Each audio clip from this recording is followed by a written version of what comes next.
This experience for me happened in 2009 when my mother was having health problems. She was living with our family. However, it wasn't long before her health began to deteriorate rapidly. A few months ago, she was in a coma. The pain in her knees had been tormenting her, which made her life more difficult. Toward the end of her life, she became extremely depressed. My mom and I have always maintained a very close relationship. We had a deep bond, and she was the kindest person I have ever met. She loved her children and grandchildren dearly.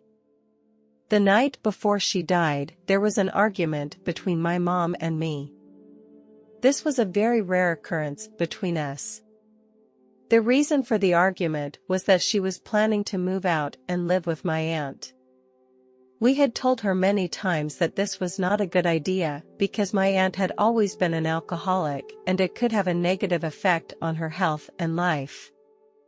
During that heated argument, I said some very hurtful things that I regretted afterwards. I wish I could take back the words that hurt her. That night's argument left me with a painful memory. The next morning, I was awakened by the sound of the alarm clock in my mother's bedroom. Usually, she woke up with me when the kids were getting ready for school. I knocked on her bedroom door, but it was locked. Anxiety began to build up inside me as I realized that something might not be right. Eventually, I decided to open the bedroom door. As I entered the bedroom, I fell to my knees and I was met with an unbelievable scene. My mother was lying quietly on the bed and her breathing had stopped. I don't know the exact time, but I could sense that she had died early in the morning or late at night, and that she had left us peacefully in her sleep. Her body was very cold, which made me even more convinced that she had passed away. I could not accept this reality. In her hand, she was still holding a cross, which seemed to be her comfort in her last moments. The scene shook me deeply. When I saw the sleeping pills on the table, I realized that my mother had committed suicide. I was shocked and confused. In Christianity, suicide is usually considered a serious offense, which can result in the permanent banishment of one's soul. I knew that my mother was a devout Christian, yet she had made this decision. At the funeral, the pastor recited a prayer, asking God for forgiveness and also praying for the salvation of my mother's soul. Christmas that year was a very sad time for us. During the holiday season, we had to deal with the loss of our mother. As time passed, I still could not fully accept the reality that she was gone. Sometimes I felt as if she was still in the house. Sometimes it is very strange to have my things suddenly disappear and then find them in another place. In life, my mother also had a habit of leaving things lying around. Over the next few months, I fell into a depression. One night, everything changed. I had just closed my eyes when I realized I was in a strange room. The sun was shining through the window, illuminating the room with warmth and brightness. I remember feeling an indescribable sense of peace and happiness. My first thought was to go to the window because the sunlight felt so warm on my skin. The place gave me a sense of relaxation that I hadn't felt in a long time.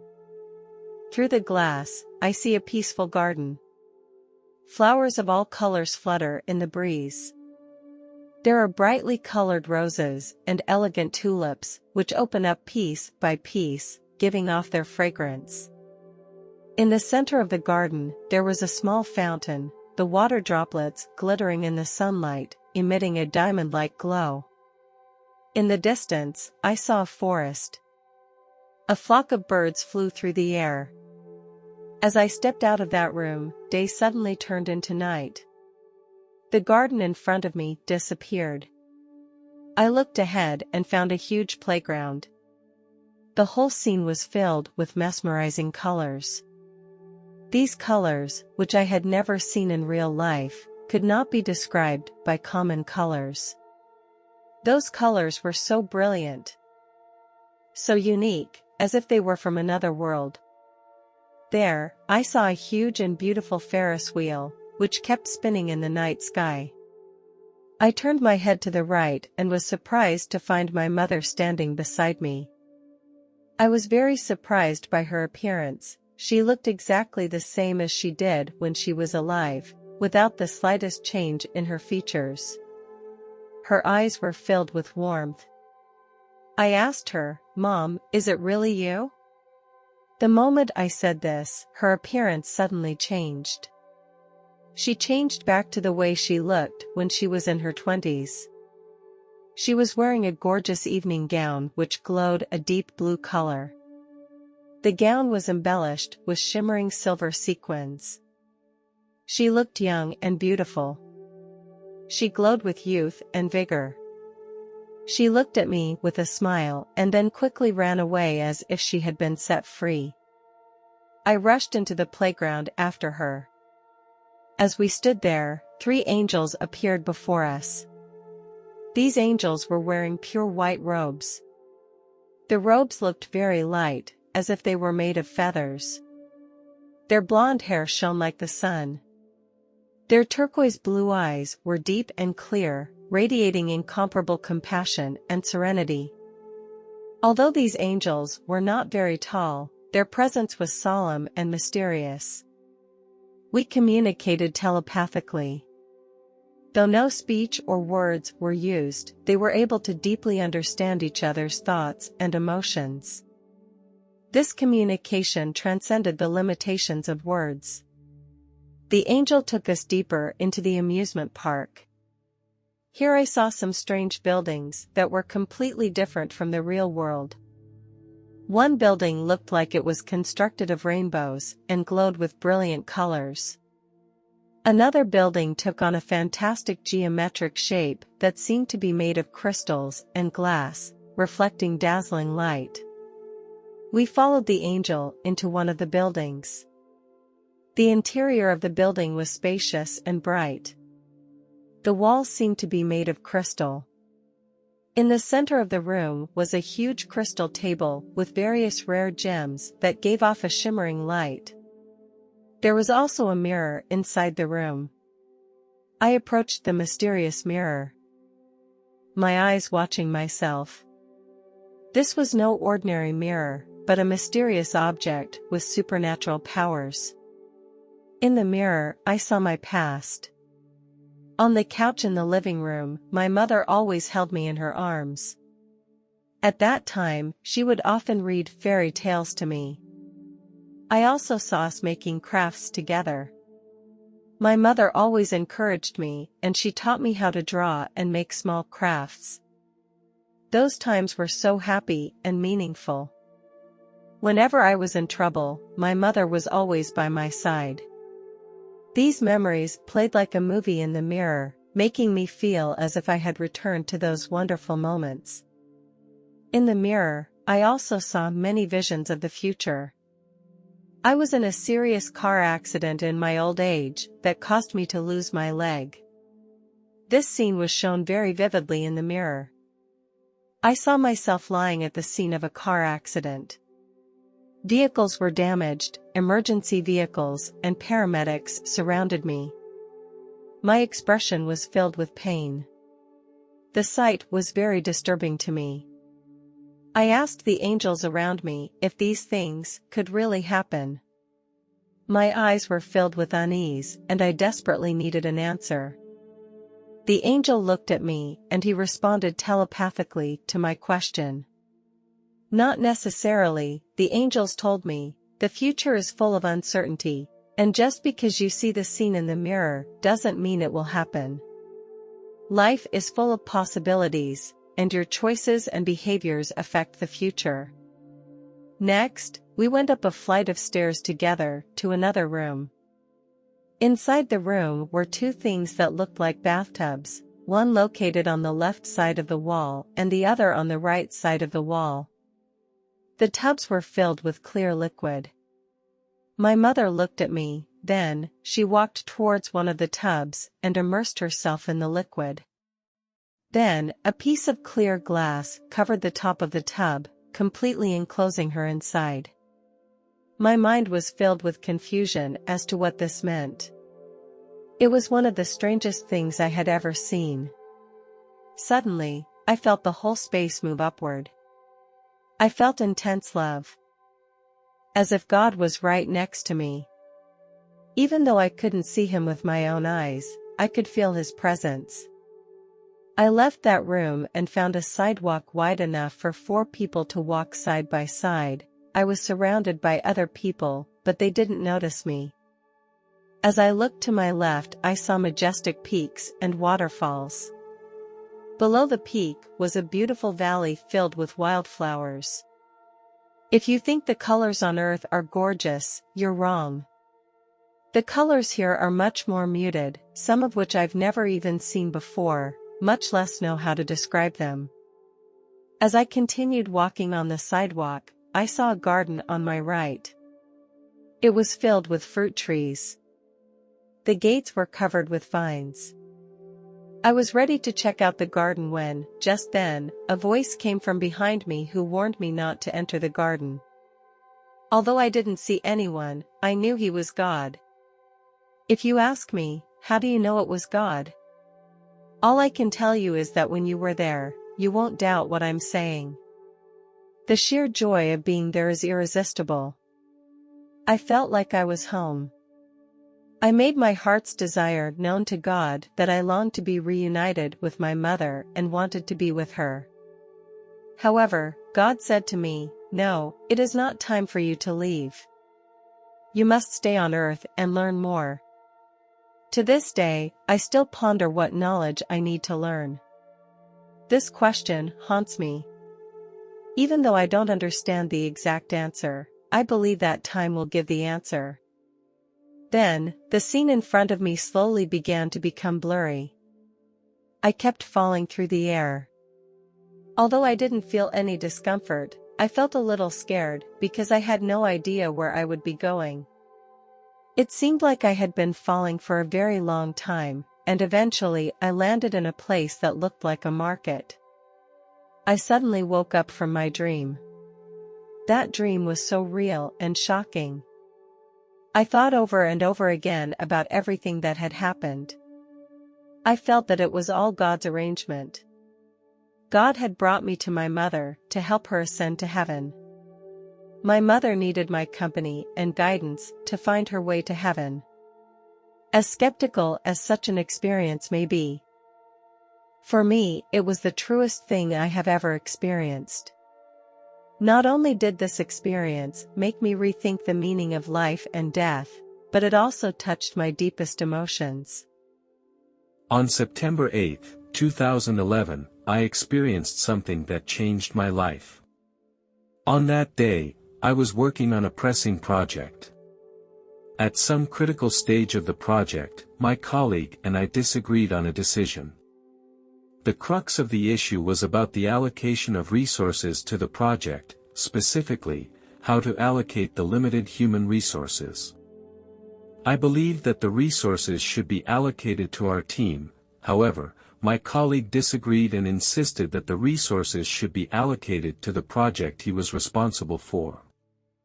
We had a heated debate on this issue, giving each other our respective views and reasons.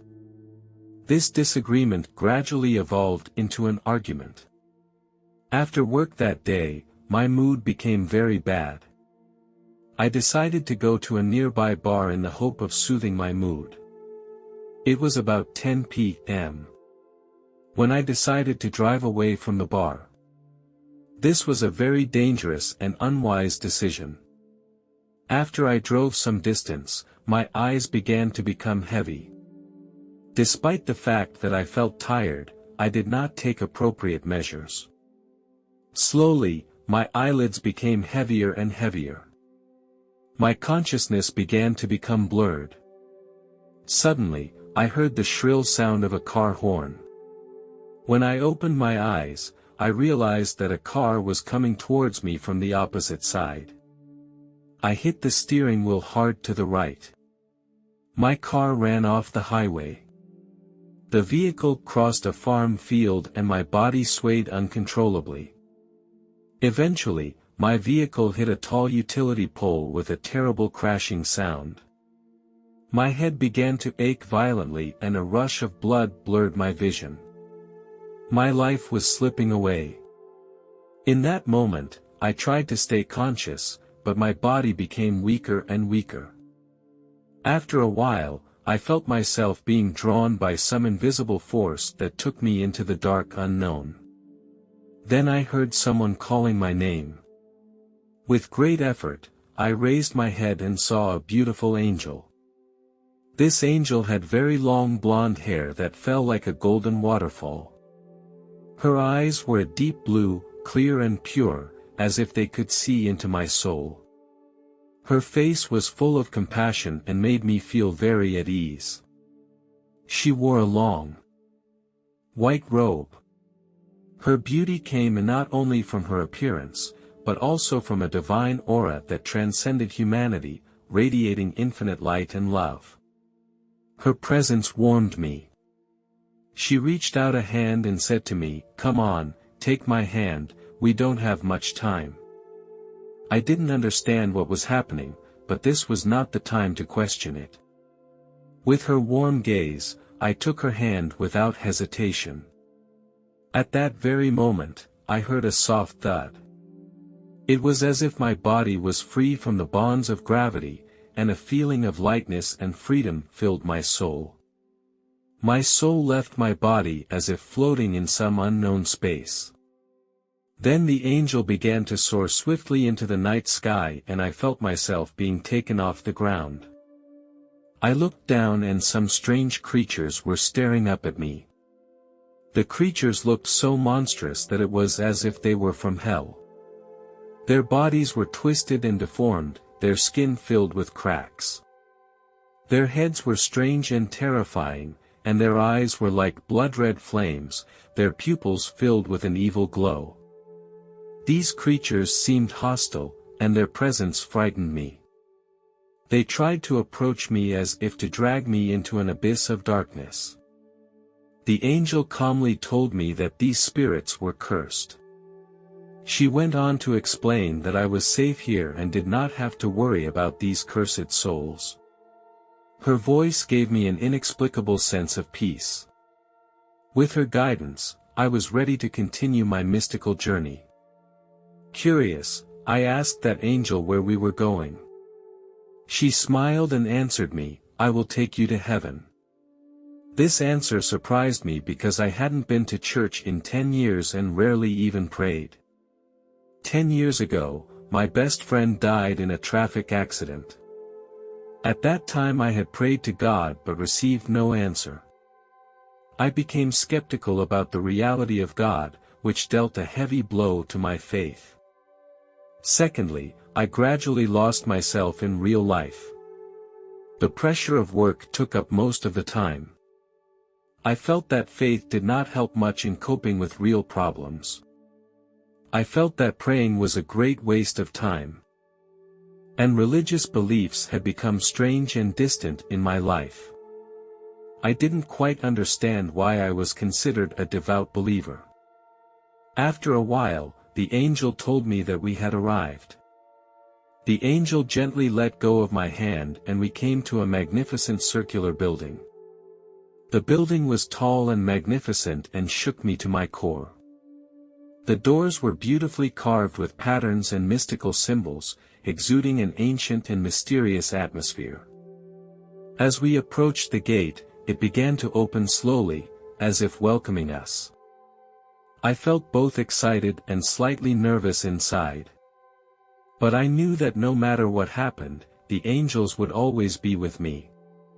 A huge building appeared before us. The building was tall and magnificent, as if it were a sacred temple. The walls of the building were very smooth and shimmered with a faint glow. As I walked into the building, my eyes were caught by an intense light. At first, the light was very harsh. I saw a huge figure sitting on a throne, and I couldn't make out his face because the light was so bright. After a while, the light gradually became softer and I was finally able to make out the man sitting on the throne. He had distinctly Jewish features. His skin looked very healthy and his hair and beard were brown. He was wearing a long, white robe. I realized that this was Jesus. He said, "Welcome, my child. All your questions will be answered in due time."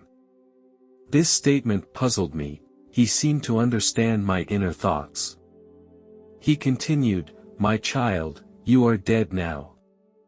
He continued sternly, "You are drinking and then driving, and this behavior is deadly. This is not what you set out to do." I felt guilty and ashamed. I had tried to hide everything, but in this place it seemed there were no secrets to hide and everything was exposed to him. He seemed to see my confusion and he went on to say, "You are not here to be punished, your judgment day has not yet come." Then why am I here? Jesus sighed in disappointment and seemed to regret my attitude.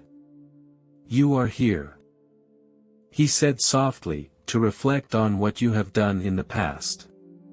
No sooner had he said this than I saw the scene from the car accident that occurred and the images kept coming back to me. My car had crashed into another car that held a couple and their daughter.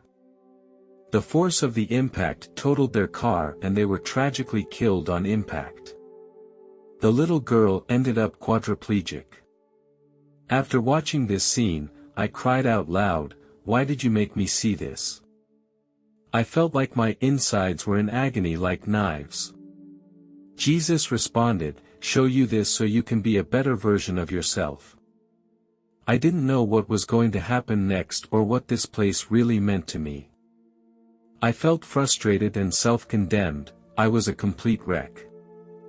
I began to question my existence and worth. Jesus reached out and gently patted me on the shoulder.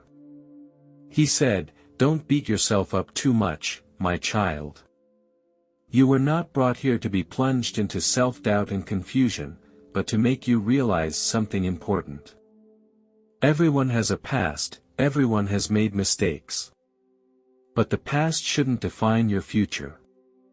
You still have a chance to change and become a better version of yourself."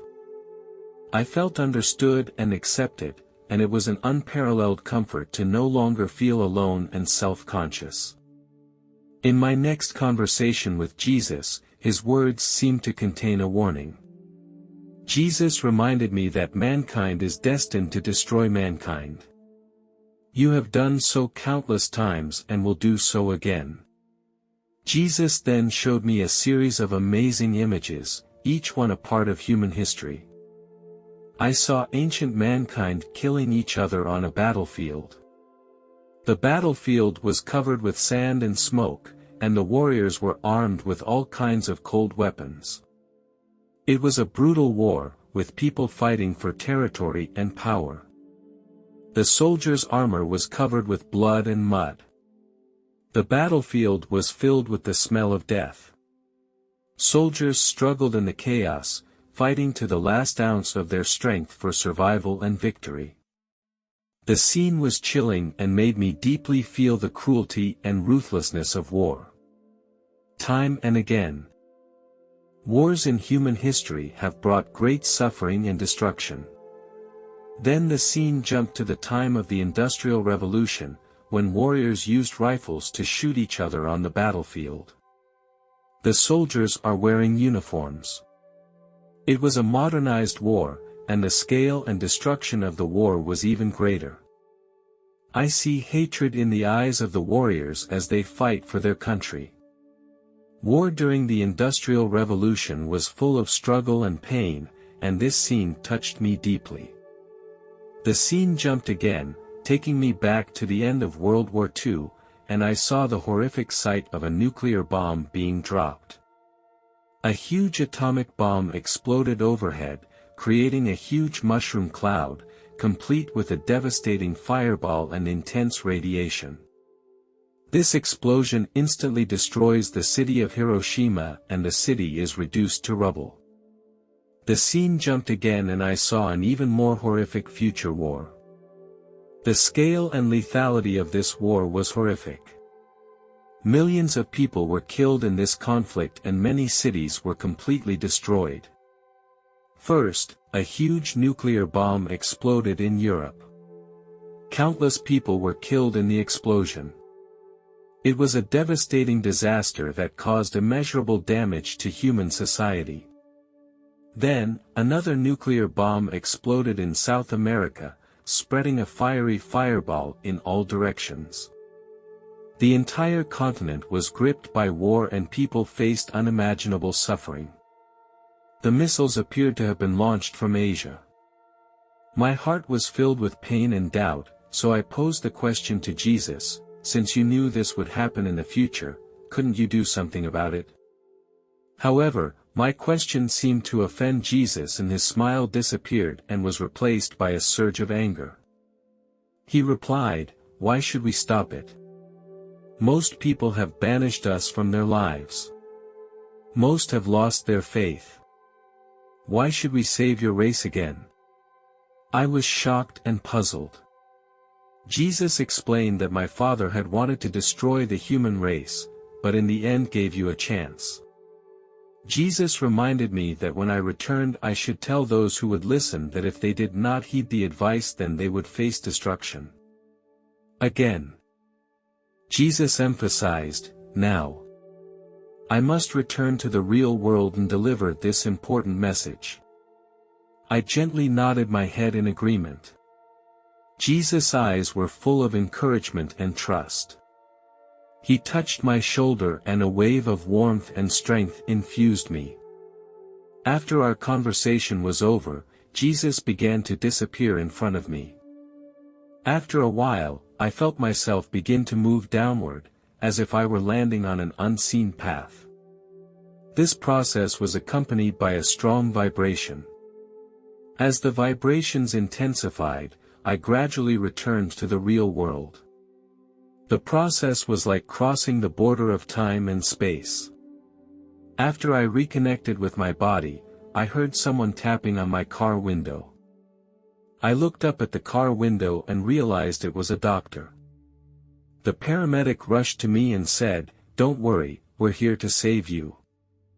They lifted me into the ambulance and then quickly transported me to the hospital. In the hospital, I underwent a series of tests. One of them was to test my blood alcohol level. I silently thanked God because the test results showed that my alcohol level was 0. It was many years later that I was brave enough to write this article because I felt scared and uneasy. Many people would not believe what I was saying, and even I myself sometimes wondered if my experience was real. I share this story here, not to garner sympathy, but to convey a message. I know that Jesus is coming. This is an urgent and important message, and I want people to listen and respond positively.